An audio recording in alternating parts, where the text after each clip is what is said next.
Hypothermia kills. Cold trauma patients end up being dead trauma patients. We know that hypothermia is one part of the lethal trauma triad.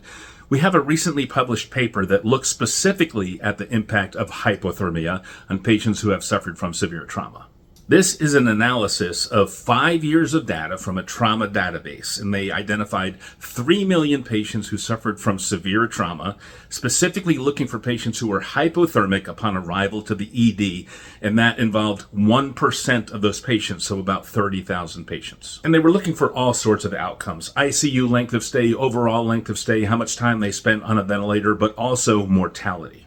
Patients who arrived at the ED hypothermic just did worse overall. They had longer ICU stays, longer length of stays overall. They suffered from more in-hospital complications, and mortality was significantly higher in these patients, like significantly higher. Patients suffering from hypothermia had 24.3% mortality. Patients who were normothermic, 2.3% mortality. And hypothermia was independently associated with mortality, so it wasn't just the extent of their injuries.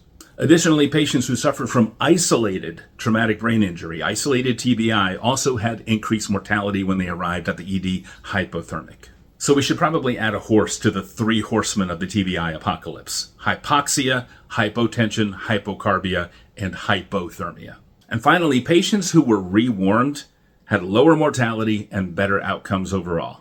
I will post the link to this paper in my bio.